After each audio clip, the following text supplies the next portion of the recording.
Salam bagi kita semua. Sebelum kita belajar daripada kebenaran firman Tuhan, mari kita terlebih dahulu berdoa. Bapa, kami mengucap syukur untuk waktu dan kesempatan yang Kau beri bagi kami semua untuk boleh bersama-sama memuji, memuliakan nama-Mu, bahkan terlebih lagi Bapa, untuk mendengarkan, untuk belajar daripada kebenaran firman-Mu. Terima kasih Tuhan. Terima kasih Bapa untuk saat ini. Kami menyerahkan hati pikiran kami semua.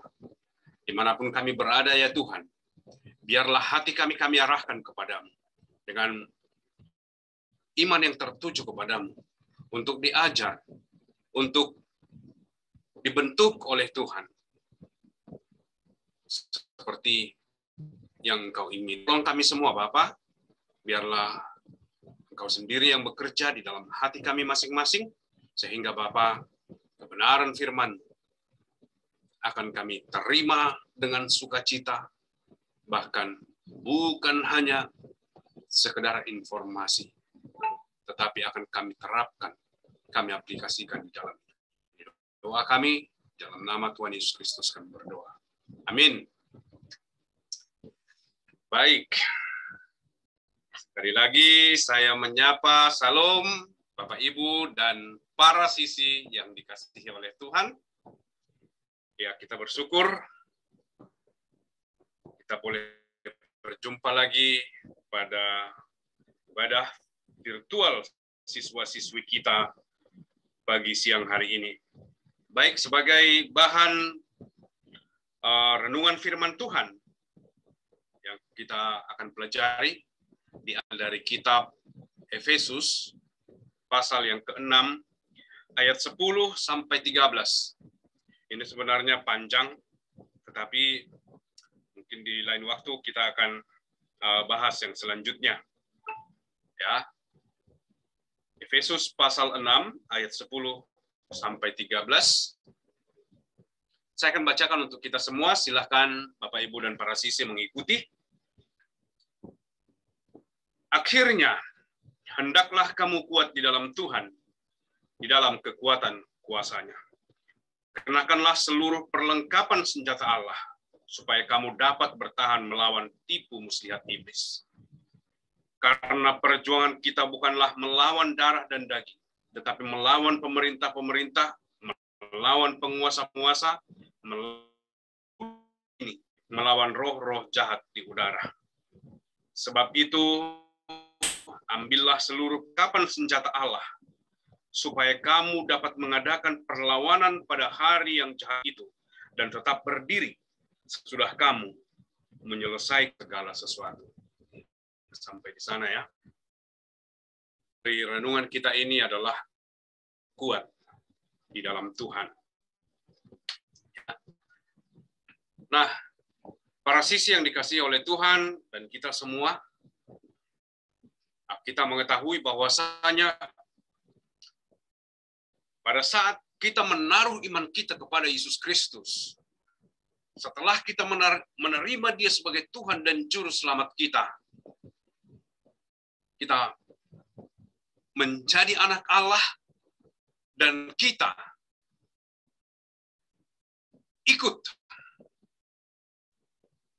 ikut berperang ya dalam hal ini, yaitu peperangan rohani. Ya, mungkin kita memang masih baru untuk peperangan rohani ini. Tetapi ada orang-orang yang sudah terlebih dahulu melakukan peperangan rohani mereka. Ya. Termasuk adalah Rasul Paulus yang menuliskan kitab ini, tulisan ini, surat ini. Ya. Jadi, apakah para siswi masih pemuda, bahkan seorang anak juga dalam peperangan, bukan hanya pemuda, bukan hanya orang dewasa, bukan hanya orang tua, bahkan bahkan seorang anak sekalipun, jika dia sudah percaya kepada Yesus Kristus sebagai Tuhan dan Juru Selamatnya, dia sudah menjadi anak Allah. Dia sudah ikut. Ya, kalau kita ingat ya, ada lagu sekolah minggu ini. Bagaimana apanya ya? Tetapi intinya adalah I'm in the Lord's army. Aku bagian dari tentara atau serdadu.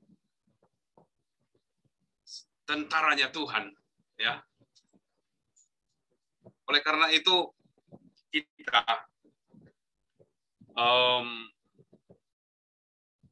harus belajar daripada orang-orang yang sudah terlebih dahulu melakukan peperangan rohani ini.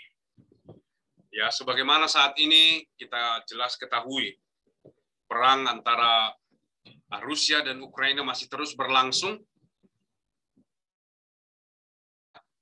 Kita melihat bagaimana Rusia memperlengkapi diri mereka, memperlengkapi serdadu-serdadu tentara mereka dengan semua peralatan tercanggih.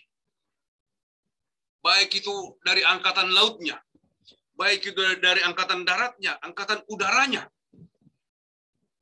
Demikian juga Ukraina.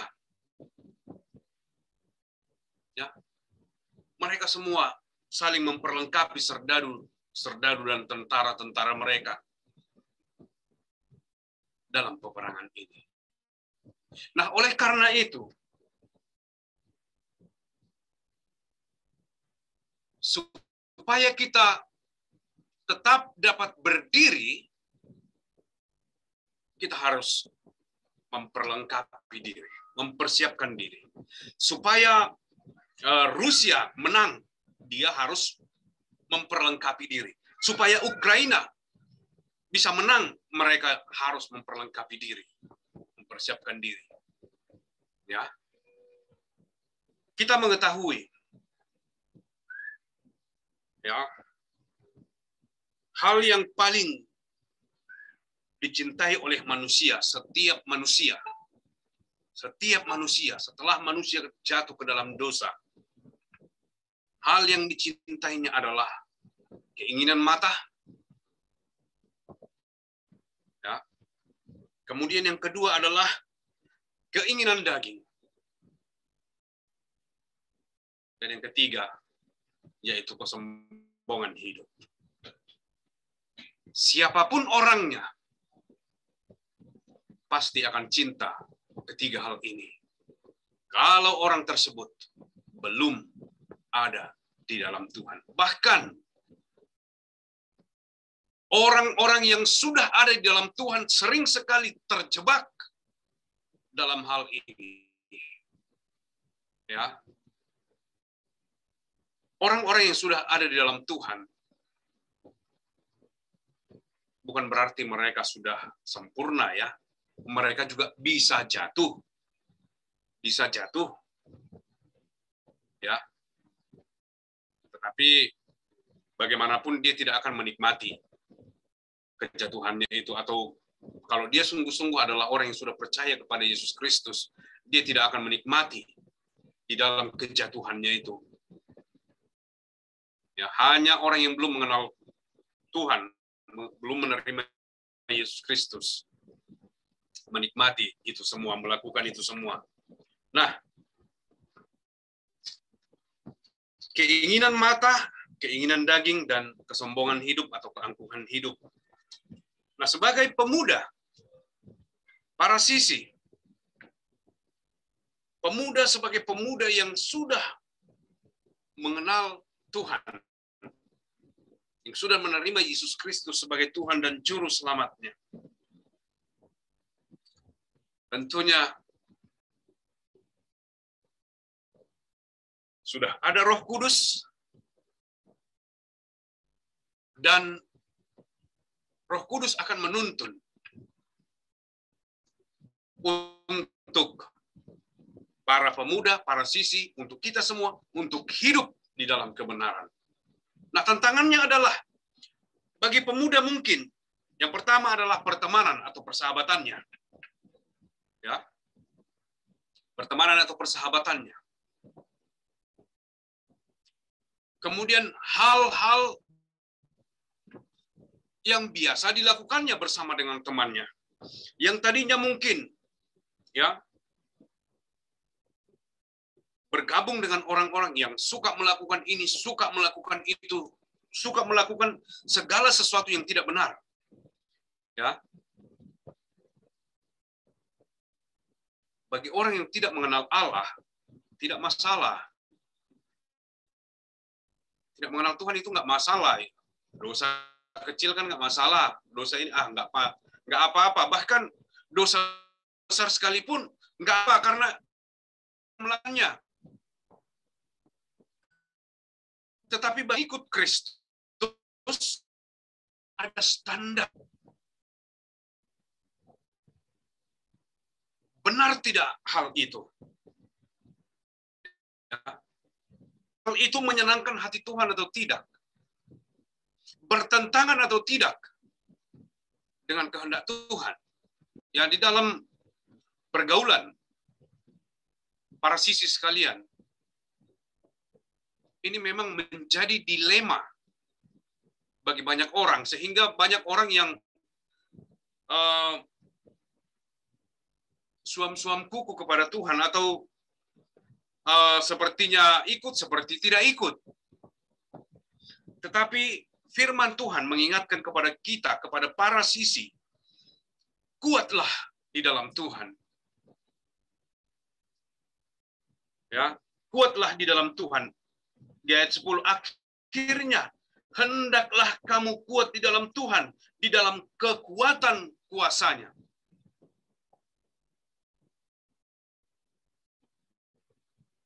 Ya, jadi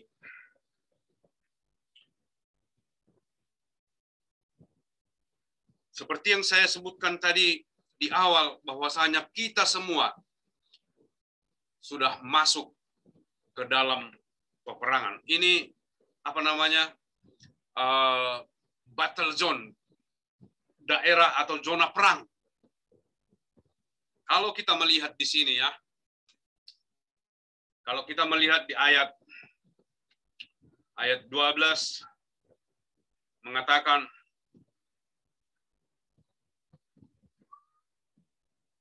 karena perjuangan kita bukan melawan darah dan daging, tetapi melawan pemerintah-pemerintah, melawan penguasa-penguasa, melawan penghulu-penghulu dunia yang gelap ini, melawan roh-roh jahat di udara. Ya, ini adalah kalau kita lihat di ayat 11, kenakanlah seluruh perlengkapan senjata Allah supaya kamu dapat bertahan melawan tipu muslihat iblis. Ya, jadi iblis bekerja sedemikian rupa, ya, memakai siapa saja, siapa orang-orang yang dalam ruang lingkup kehidupan para sisi itu dipakai oleh iblis. Kalau orang tersebut belum mengenal Yesus sebagai Tuhan dan Juru Selamatnya, itu dipakai oleh iblis untuk menjatuhkan, untuk membuat para sisi kecewa, untuk membuat kita kecewa, untuk membuat kita berkecil hati. Semuanya dipakai. Kalau kita melihat di sini berbagai macam ya. Kami melawan pemerintah, melawan penguasa-penguasa, melawan penghulu-penghulu dunia yang gelap ini, melawan roh-roh jahat di udara. Ya, kalau kita melihat ini sebenarnya bukan orangnya, tetapi di balik ini, yaitu tipu muslihat iblis yang bekerja.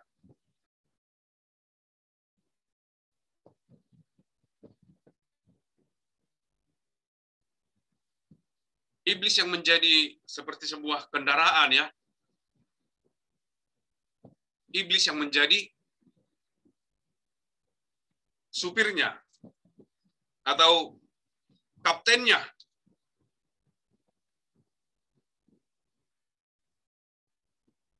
Jadi untuk para sisi, dunia para sisi adalah persahabatan, pertemanan, dan hal-hal yang biasa dilakukan bersama.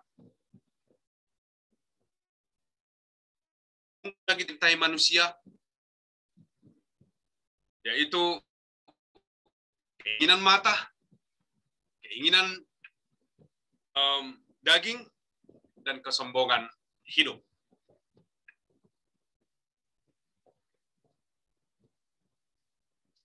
Ya, jadi berawal dari mata, kemudian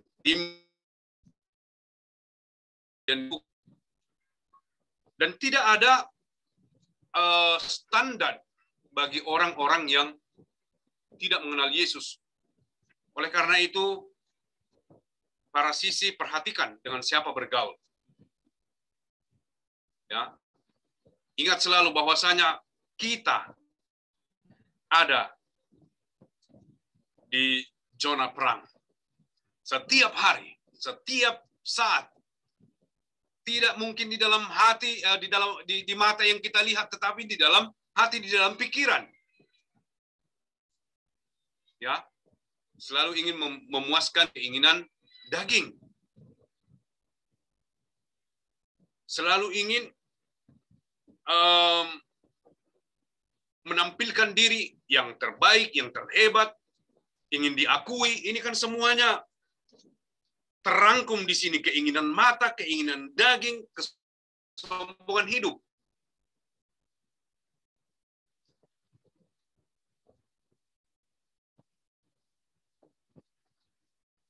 Ya, jadi para sisi yang dikasihi oleh Tuhan, perhatikan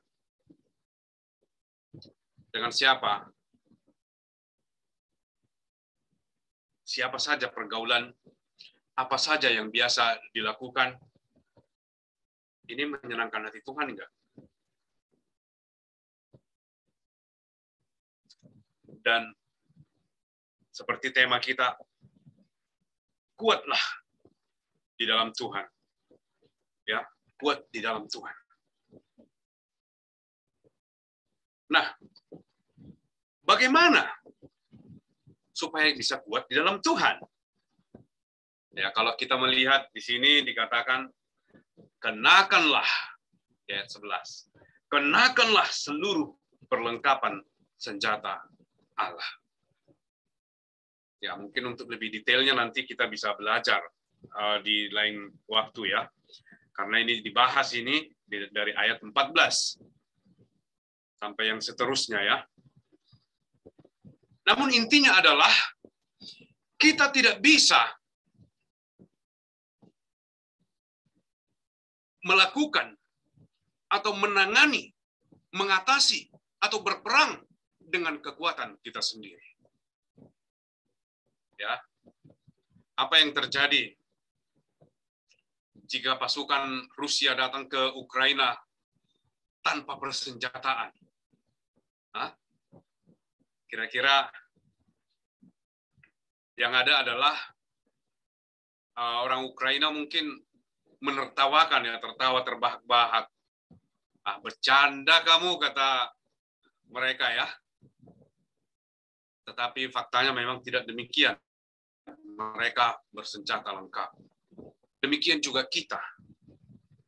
Dengan kekuatan sendiri, kamu akan kecewa oleh karena pergaulanmu, persahabatanmu, pertemananmu. Kamu mungkin dilukai dengan kata-kata, dengan sikap, dengan perilaku teman-temanmu, atau mungkin karena kamu sudah hidup dalam kebenaran, kamu disingkirkan, dijauhi. Kuatlah di dalam Tuhan. Andalkanlah Tuhan. Ya. Firman Tuhan di dalam Mazmur pasal 42 atau 46 ya. Saya lupa, tetapi ayatnya berbunyi seperti ini. Allah itu adalah kekuatan kita, perlindungan kita. Pertolongan Tuhan telah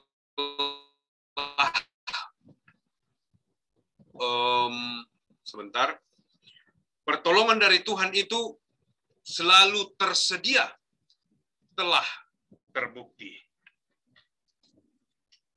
Saya akan carikan buat kita ya.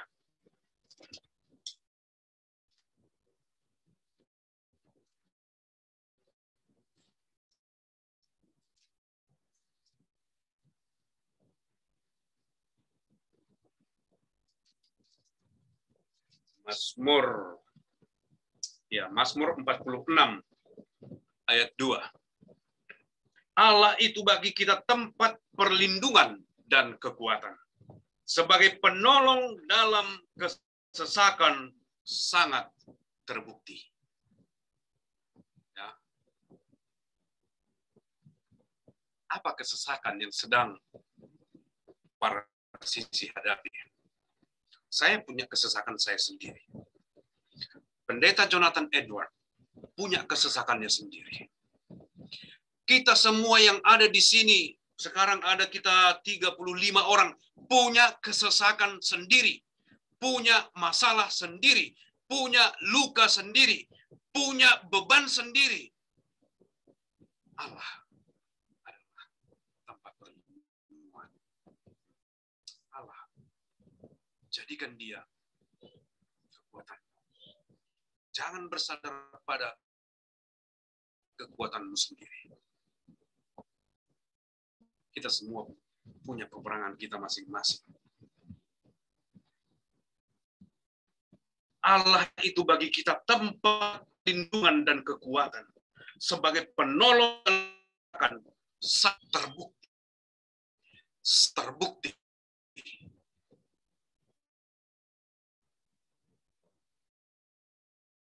Bukan ya, bukan coba-coba, sangat terbukti.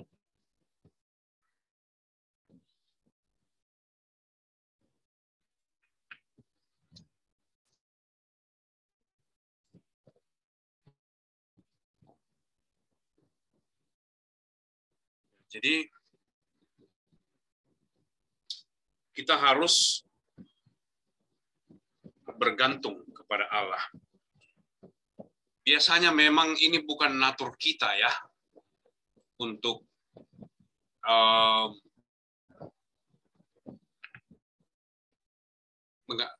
mengandalkan atau datang secara langsung kepada Tuhan. Biasanya kita akan upayakan dengan kekuatan kita sendiri, bisa dengan kekuatan ada yang perang ya, makanya terjadi ada yang mengakhiri dia merasa sudah tidak berdaya dan tidak ada jalan keluar. Tetapi jangan pernah ya para sisi pernah untuk berpikir demikian. Sebagian ada lagi mungkin kepada orang tua atau kepada teman-temannya atau kepada guru. Kita belajar. Jika kita ada dalam situasi tertentu, kita bisa langsung kok. Kita bisa langsung, ya. Tetapi untuk bisa langsung kepada ada pada orang-orang diberikan itu orang-orang yang menerima Yesus. Ya. Karena Yohanes 14, jadi siapa yang ada, oke, sebentar ya.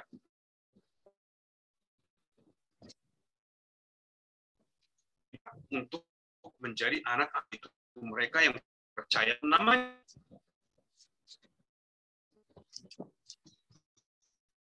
Sebentar. Ya, tetapi semua orang yang menerimanya diberinya supaya menjadi anak-anak mereka yang percaya dalam namanya. Kita bisa langsung. Kapan kita Tuhan berkata, Tuhan kebenaranmu tuh. Tuhan lukaku. Balut lukaku Tuhan. Kalau mungkin kamu berkata, terlakit, Tuhan, aku tidak sanggup. Balut lukaku. Jangan andalkan kekuatan. Kita semua satu persatu memiliki peperangan kita, memiliki kesesakan kita masing-masing. Andalkanlah Tuhan. Kemudian yang selanjutnya kita kembali kepada nats bacaan kita tadi. Sebab itu ambillah seluruh perlengkapan senjata Allah. Di ayat 11 tadi sudah dikatakan kenakanlah seluruh, ya, ini tidak sebagian, ya, seluruh perlengkapan senjata Allah, ya. Kita sepenuhnya bergantung kepada Tuhan, ya, supaya kamu dapat mengadakan perlawanan pada hari yang jahat itu dan tetap berdiri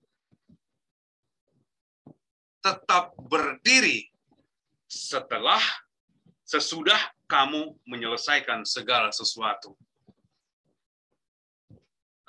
Saya ingin bertanya ini, Pak Jonathan. Kira-kira Pak Jo, kapan kira-kira selesai masalahnya, Pak Jo? Waktu dipanggil Tuhan lah. Wah.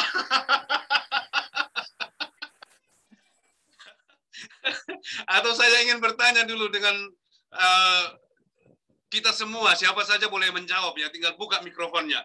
Kira-kira ada nggak yang tahu kapan masalah hidupnya selesai?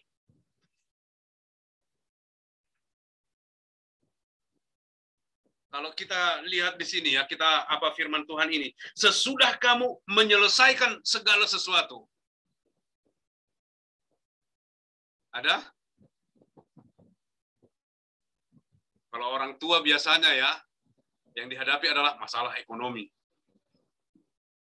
masalah keluarga,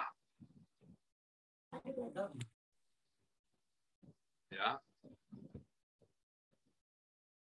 Para pemuda, para sisi, pertemanan, persahabatan, cinta monyet, ya, dan banyak lagi yang lain, ya.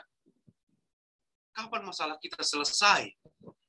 Masalah hanya selesai, tidak ada masalah ketika Yesus sudah datang atau kita yang sudah menghadap kepada Dia. Ya, selagi kita masih ada di dunia ini adalah tempat persinggahan. Dunia ini adalah dunia yang sudah jatuh ke dalam dosa.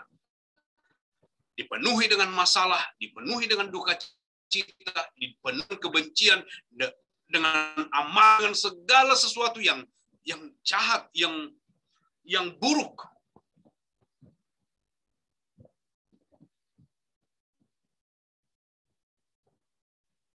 Kemudian dikatakan di sini tadi, supaya kamu dapat mengadakan perlawanan pada hari yang jahat itu dan tetap berdiri sesudah kamu menyelesaikan segala sesuatu. Artinya, sepanjang hidup kita, seumur hidup kita, bergantung, mengandalkan Tuhan. Hanya dengan demikian kita bisa kuat di dalam Tuhan. Hanya dengan demikian kita bisa kuat berdiri. Hanya dengan demikian kita bisa memiliki harapan untuk hari esok.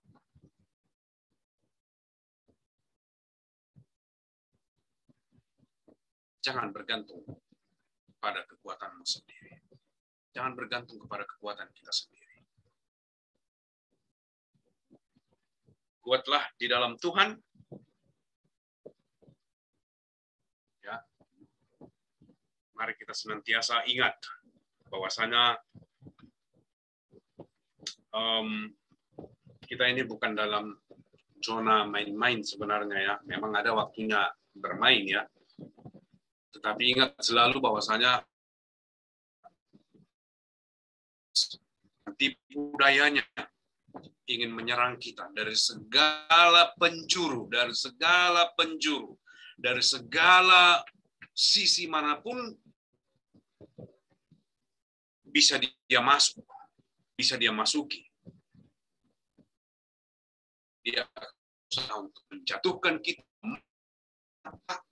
tidak menjadi berkat. Sepertinya hidup kita tidak ada sukacita, tidak berdaya yang kemudian membuat kekristenan itu buruk, nama Tuhan itu buruk, sehingga orang tidak mau mengikuti. Contohnya katanya ikut Tuhan, tiap hari mukanya merengut, tiap hari mau marah-marah terus, mau ini terus, ini nggak ada sukacita. Itu sudah buruk nama Tuhan kita ya. Padahal Tuhan tidak berkata demikian. Tuhan tidak berkata merengutlah setiap hari. Ya. Tuhan berkata bersukacita setiap hari. Lagi katakan bersuka, tetaplah berdoa. Oleh karena itu, Bapak Ibu, kita tidak akan bisa kuat dengan kita sendiri. Marilah kita senantiasa mengandalkan Tuhan. Ketika tantangan ada, langsung datang kepada Tuhan. Ketika ada masalah, impitan, lalu bahwasanya itu tempat perlindungan dan kekuatan. Ya. Pertolongan Allah sudah terbukti, sangat terbukti. Amin. Untuk kebenaran firman Tuhan, berdoa. Bapa, terima kasih untuk firman-Mu. Sangat terbanganmu para pendahulu. Tuhan, biarlah apa yang telah kami pelajari dalam firman berpengetahuan untuk mengaplikasikannya. Sungguh terbukti nama Tuhan ditinggikan, dimuliakan. Bahkan kami boleh tampil sebagai orang-orang yang kuat, tidak tampil sebagai orang-orang yang hidup dalam kebenaran, tampil sebagai para pemuda dan menjadi contoh untuk kemuliaan nama-Mu untuk kebenaran firman. Biarlah senantiasa mengandalkan Engkau dan bergantung kepada Tuhan Yesus Kristus. Katalah berdoa, mengucap syukur firman. Amin. Amin. Terima kasih.